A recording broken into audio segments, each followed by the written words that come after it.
יהי ביתך פתוח לבבך ויהי עניים בני ביתך ואל תבטיח עם האישה. Right, so don't speak a lot with a woman, right? And the Ishtar Amar, right, with your wife for sure. But right? So, like all the more so with your friend's wife. So I never understood that, but I guess now you know Clive is married. Maybe he understands that, and he's he doesn't want to speak. Understand women.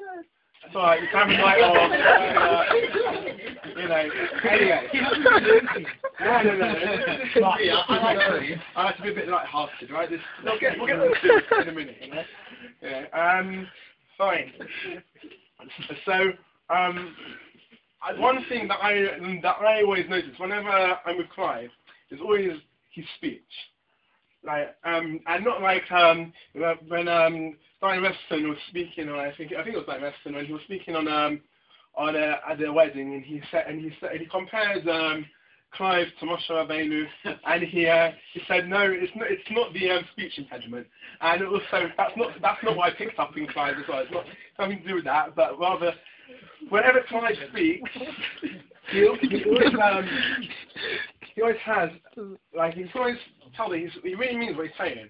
It's always emes. He doesn't talk about this and that. He says what he wants to say, and he says it as he believes it. He doesn't just say, go through the motions and say it because it's the right thing to say, it's the right thing to say. But he really is someone who always means it. And you can see that really all through. I've been with him pretty much every day since Friday night, yeah. And the whole time, whenever he's saying thank you to anyone or I really appreciate that. He really means it. Doesn't a lot of us would just say it, whatever. But so I thought maybe that this is an Indian I can speak about with Clive. I mean, Deborah I don't know so well, so it's more about Clive, but I'm sure that because I'm going to speak about how a man should speak with his wife, you'll also maybe pick up something. Okay, so they, and maybe I'm giving him advice, not to bore you to death. So there's a story. We'll start off on a bit of a sad note here. Rabbi Akiva Eiger, when his wife died, and some of his kids, they wrote him a letter, and they said to him, maybe it's time you should get remarried. It's not nice, you don't want to be by yourself, whatever, you should get remarried. And he wrote back to them a letter, and he said, well, I can't believe what you're saying. And it's so insensitive, it's heartless, what's the whole rush about? Why do you need to get remarried so quickly? And still mourning, and how can I forget the wife of my youth that I've loved since we were young, and we've grown up together, and Hashem has brought us together, and he's really helped us bring up the kids, and and my Torah is all because of her. My health, my welfare, the finances, everything is to do with her, right? How can I just move on? And then she's also someone I can speak to and I can share my worries with, and so there's another thing that he said also was in this letter that more than anything maybe is the fact that we used to speak in Torah, and we used to speak until the middle of the night, whatever, chatzah, after, whatever. We're talking about inyanim of your Shemayim and Torah, and she was really someone who was very close to me, and so I think that you can learn out from that from the Rabbi Akiva Eiger is that what really meant the most to him wasn't just speaking to his wife's son. It wasn't just chatting to her. Yeah, hi love, your hair's very nice today. Hi, nice dress. Yeah, I just paid 500 quid for. No, it was what he really valued was the relationship, the deepness of the relationship, and that's the relationship that's not built up by Dvar Torah and just nice little things, but the Torah and the Yiras Shamayim and whatever they spoke about those things. That's what really got him. That's what he really missed about his wife, and that's what why he didn't want to just move on quickly, because that really meant something to him. And the whole idea of speaking idly just is mentioned with your wife. It's mentioned in Simon Reish Mem of the Shulchan of the Orach Chaim Shulchan Aruch, and I'm not going to go into the details of what the halacha says. I'm sure Clive knows, especially from looking at his face there. And then there's another point on the other way. The Chazon Ish says, well, idle chatter with your wife, whilst it can be inappropriate at times, particularly at the beginning of a marriage, maybe it's a very good thing, because it's something that will help you to develop an emotional relationship, something to build yourselves together, and and it is those things. Someone who's also here tonight said last night when we were asked to give advice to the Chassan Kali, he said, you should really just say hi dear, how's your day been? How are you? As soon as you walk in the door. And that's maybe a bit more idle chatter, but these things are really what going to help you, hopefully, to build up a really solid relationship. And it's also something that can have a calming effect. If your wife, comes, it's like, oh, I've got to, look after the kids, and the kids are doing this, and the oven's not working, and the cake didn't come out well, and all these things, right? And when you walk in the door, you don't listen to this.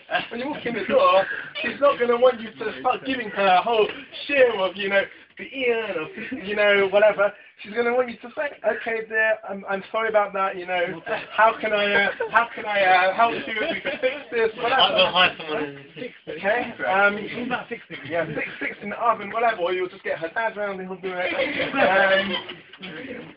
Alright, so then also, and on the other, again, back to the other way, Rav Hirsch said that idle chatter with your wife, well, it's not something that's so respectable, because people are just chatting, and then that extends into an idea that's brought in the Dvar Brachos, which says that excessive chatter, like excessive just divrei klal, when you're being idle chatter, can bring someone to bring the Yetzer Hara out, and it can bring up inappropriate things to happen, and you need to really be serious at times. And so I think that maybe there's a message that you need to know when is the time to be serious with your wife and speak to her, with real important things. Also, on the other hand, you need to know when to speak to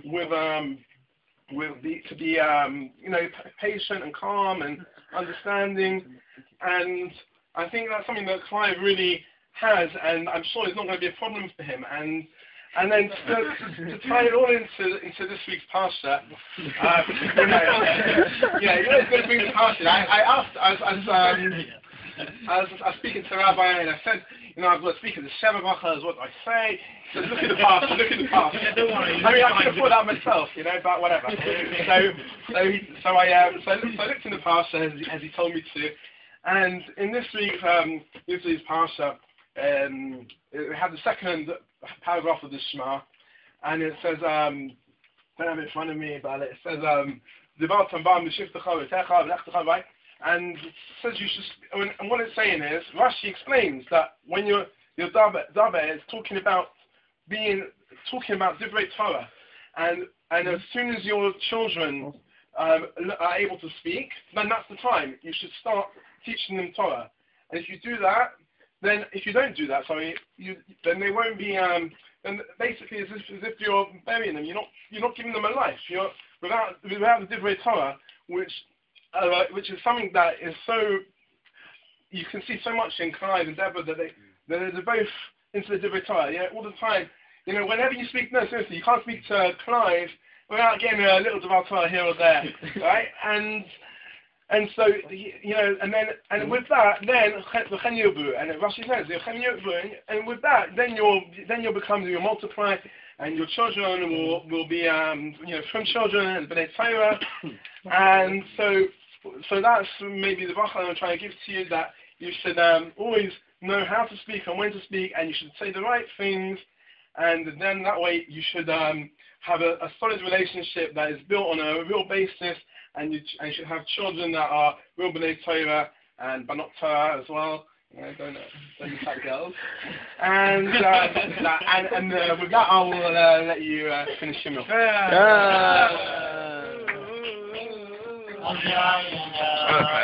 Okay.